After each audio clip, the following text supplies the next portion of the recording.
കഴിഞ്ഞ ഭാഗത്തിൽ നമ്മൾ കണ്ടത് ഭവാനി തന്റെ അനിയന്റെ മക്കളായ ലളിതയെയും ലാവണ്യയെയും തന്റെ വീട്ടിലേക്ക് കൊണ്ടുവരുന്നതാണ്. ലളിത രംഗോലി വരച്ചുകൊണ്ടിരുന്നപ്പോൾ ലാവണ്യ അതിൽ വെള്ളമൊഴിച്ചു.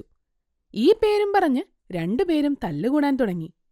അത് കേട്ട് സഹിക്കാനാവാതെ ഭവാനി തന്റെ കാതുകൾ പൊത്തുന്നു. ഭവാനിയുടെ അയൽക്കാരിയായ സുജാതയ്ക്ക് പാൽ വിൽപ്പനയായിരുന്നു ജോലി. പാലിൽ വെള്ളം ചേർക്കുന്നത് ലളിതയും ലാവണ്യയും കണ്ടപ്പോൾ ലളിത ഒരു കല്ലെടുത്തെറിഞ്ഞ് ആ പാലെല്ലാം ഒഴുക്കിക്കളഞ്ഞു.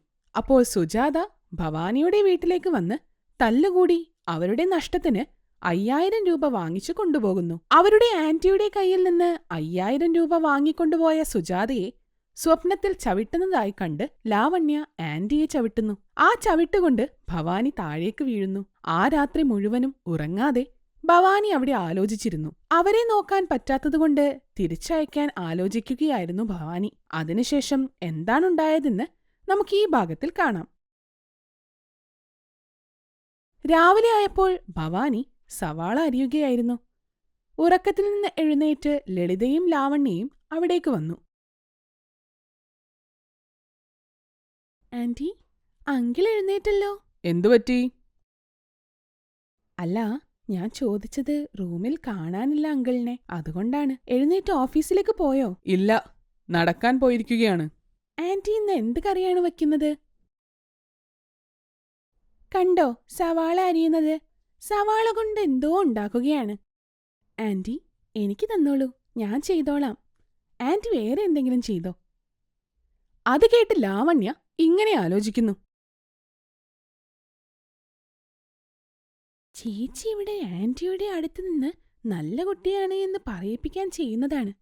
വീട്ടിൽ അമ്മയ്ക്ക് പോലും ഒന്നും ചെയ്തു കൊടുക്കാറില്ല. ഈ ചാൻസ് ഞാനും മിസ് ചെയ്യില്ല. ഇങ്ങനെ ലാവണ്യ ആലോചിക്കുന്നു. ലളിത ലാവണ്യയെ നോക്കി ഇങ്ങനെ പറയുന്നു. നീ എന്താ ഇങ്ങനെ സ്റ്റാച്യു പോലെ മിണ്ടാതെ നിന്ന് സ്വയം സംസാരിക്കുന്നത്?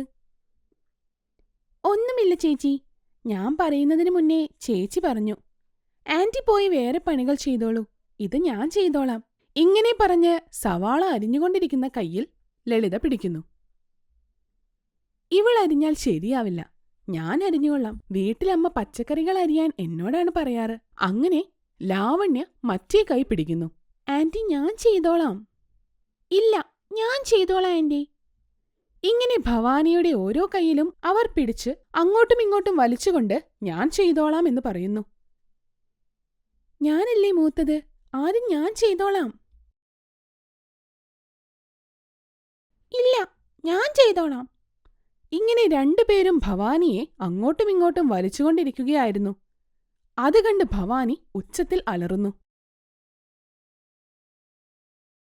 ആദ്യം നിങ്ങൾ എന്നെ വലിക്കുന്നതൊന്നും വിട്, ഞാൻ ഇവിടുന്ന് പോവാ. എന്നിട്ട് നിങ്ങൾ രണ്ടുപേരും എന്താന്ന് വെച്ചാ ചെയ്തോ. അത് കേട്ടപ്പോൾ രണ്ടുപേരും ആന്റിയുടെ കൈവിടുന്നു. ഭവാനി ആ സവാള അവിടെ വെച്ചിട്ട് പോകുന്നു. അപ്പോൾ ലളിത പെട്ടെന്ന് അവിടത്തെ കസേരയിൽ പോയിരിക്കുന്നു. ലാവണ്യ ദേഷ്യത്തിൽ ലളിതയെ നോക്കുന്നു. ലളിത ചിരിച്ചുകൊണ്ടിരിക്കുന്നു. ലാവണ്യ ഓടിവന്ന് ലളിതയുടെ തലയിൽ ഒരടി കൊടുത്ത് അവിടുന്ന് ഓടിപ്പോകുന്നു. ലളിത അവിടെയിരിക്കുന്ന സവാളയെടുത്ത് ലാവണ്യയുടെ അടുത്തേക്ക് എറിയുന്നു. അത് ലാവണ്യയുടെ ദേഹത്ത് കൊള്ളുന്നു. എന്റെ മേത്ത് സവാള എറിയുന്നോ? നീ ഇനി നോക്കിക്കോ. ലാവണ്യ ഫ്രിഡ്ജ് തുറന്ന് തക്കാളിയുടെ പാത്രമെടുത്ത് അതിൽ നിന്നും ഒരു തക്കാളി ലളിതയുടെ അടുത്തേക്ക് എറിയുന്നു. ആ തക്കാളി ലളിതയുടെ ദേഹത്ത് കൊള്ളുന്നു. നീ തക്കാളി എറിഞ്ഞല്ലേ? നീ ഇനി നോക്കിക്കോ, നിന്നെ ഞാൻ ശരിയാക്കി തരാം. ഇങ്ങനെ പറഞ്ഞ് ഒരു സവാളയെടുത്ത് ലാവണ്യയുടെ അടുത്തേക്ക് എറിയുന്നു. അതുകണ്ട് ലാവണ്യ തക്കാളി തിരിച്ചെറിയുന്നു. ഇത് രണ്ടും അവരുടെ ദേഹത്ത് കൊള്ളുന്നു. ഇങ്ങനെ ഹാള് മൊത്തം സവാളയും തക്കാളിയുമായി. അടുക്കളയിൽ ഭക്ഷണമുണ്ടാക്കിക്കൊണ്ടിരിക്കുന്ന ഭവാനി തക്കാളി എടുക്കാൻ വേണ്ടി ഫ്രിഡ്ജ് തുറന്നപ്പോൾ തക്കാളി കാണുന്നില്ല. താഴേക്ക് നോക്കിയപ്പോൾ സവാളയും തക്കാളിയും കിടക്കുന്നത് കണ്ടു. അപ്പോൾ ലളിതയുടെ അടുത്തേക്ക് നോക്കുന്നു. അവിടെയുണ്ടായിരുന്ന സവാള കാണുന്നില്ല.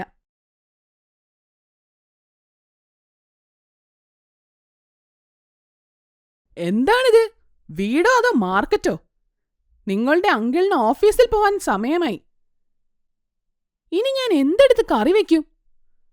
നിങ്ങളെ വിശ്വസിച്ച് പണി തന്ന് എന്നെ വേണം തല്ലാൻ. അങ്ങനെ പറയല്ലേ ആന്റി.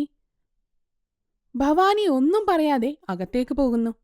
ലാവണ്യയും ലളിതയും സോഫയിലിരിക്കുന്നു. എന്റെ അനിയൻ പറഞ്ഞപ്പോൾ ഞാൻ കേട്ടില്ല. അവനെ ഇവർ വെള്ളം കുടിപ്പിക്കുന്നുണ്ടാകും. ഇവർ കുട്ടികളല്ല, പിശാചുക്കളാണ്, പിശാചുക്കൾ.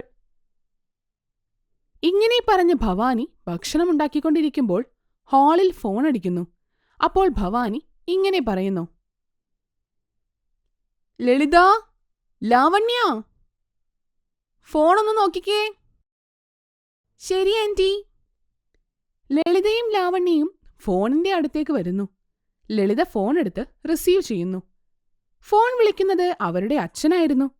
അതറിയാതെ ലാവണ്യ ഇങ്ങനെ പറയുന്നു: ചേച്ചി, നമ്മളോട് ആന്റി ഫോണിൽ ആരാണ് വിളിക്കുന്നത് എന്ന് നോക്കാനാണ് പറഞ്ഞത്, അല്ലാതെ എടുത്ത് സംസാരിക്കാനല്ല. നോക്കാൻ പറഞ്ഞത് ഫോൺ എടുത്തിട്ട് ആരാണെന്ന് നോക്കാനാണ്. അല്ല ചേച്ചി, ആദ്യം ആന്റി ഫോൺ എടുക്കാനാണ് പറയാറ്, ഇപ്പോൾ ഫോൺ നോക്കാനാണ് പറഞ്ഞത്. അപ്പോൾ എടുക്കരുതായിരുന്നു. അപ്പുറത്ത് മക്കൾ സംസാരിക്കുന്നത് കേട്ട് സുദർശൻ ഇങ്ങനെ പറയുന്നു: ഹലോ ഹലോ മക്കളെ, ഞാനാ നിങ്ങളുടെ അച്ഛൻ. നിങ്ങളോട് സംസാരിക്കാൻ വേണ്ടിയല്ലേ ഫോൺ വിളിച്ചത്, എന്തെങ്കിലുമൊക്കെ പറ. പക്ഷേ ലാവണ്യയും ലളിതയും ഒന്നും പറയാതെ കോൾ കട്ട് ചെയ്യുന്നു. എന്നിട്ട് ആ ഫോൺ നോക്കി നിൽക്കുന്നു. അപ്പോൾ ഫോൺ വീണ്ടും അടിക്കുന്നു. അത് കേട്ട് ഭവാനി ഹാളിലേക്ക് വരുന്നു.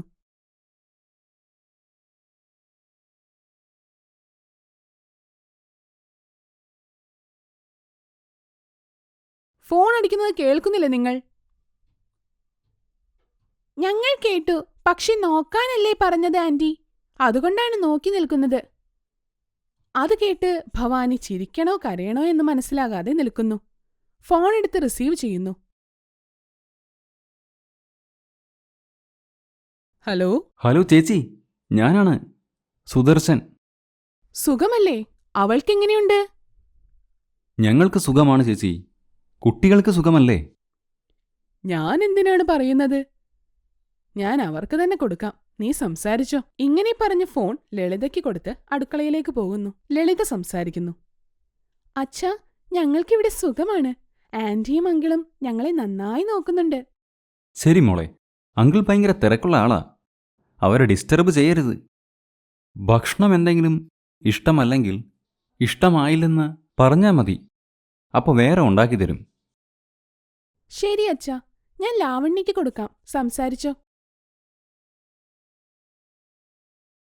എന്താ ചെയ്യുന്നേ ലാവണ്യ? ഫോണിൽ സംസാരിക്കുകയാണ്. പിന്നെയും തുടങ്ങിയോ നീ? ഞാൻ ഇപ്പോഴത്തെ കാര്യമല്ല, ഫോൺ വിളിക്കുന്നതിന് മുൻപ് നീ എന്താ ചെയ്തുകൊണ്ടിരുന്നേന്നാ ചോദിച്ചത്. ഞാനും ചേച്ചിയും സവാളയും തക്കാളിയും കൊണ്ട് കളിക്കുകയായിരുന്നു. എന്ത് കളി? സവാളയ്ക്കും തക്കാളിക്കൊന്നും പറ്റിയില്ലല്ലോ. അച്ഛനും തമാശ പറയാൻ തുടങ്ങിയല്ലേ. അമ്മയുടെ അച്ഛാ? ഇവിടെയുണ്ട്, ഞാനിപ്പോൾ കൊടുക്കാം.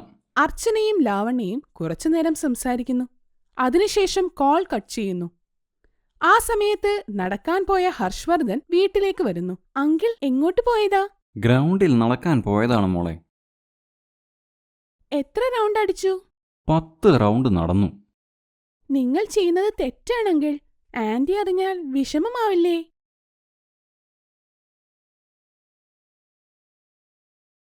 എന്നും എഴുന്നേറ്റ് നടക്കാൻ പോകുന്നതിൽ എന്താണ് തെറ്റ്? എന്നും ഞാൻ പോവാറുള്ളതാണല്ലോ. നിങ്ങളുടെ ആൻറ്റിയൊന്നും പറയാറില്ല.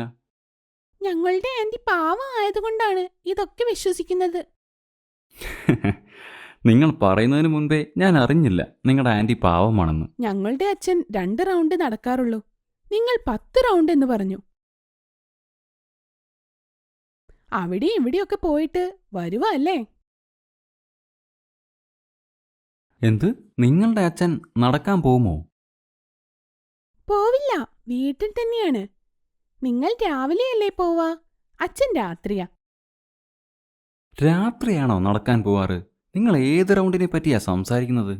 നിങ്ങളൊക്കെ എപ്പോഴും ഹാഫ്, ഫുൾ എന്നൊക്കെ പറയില്ലേ, അതിനെ പറ്റിയാണ്. അത് കേട്ട് ഹർഷവർദ്ധൻ ചിരിക്കാൻ തുടങ്ങുന്നു. രണ്ടുപേരും അങ്ങോട്ടും ഇങ്ങോട്ടും നോക്കി നിൽക്കുന്നു.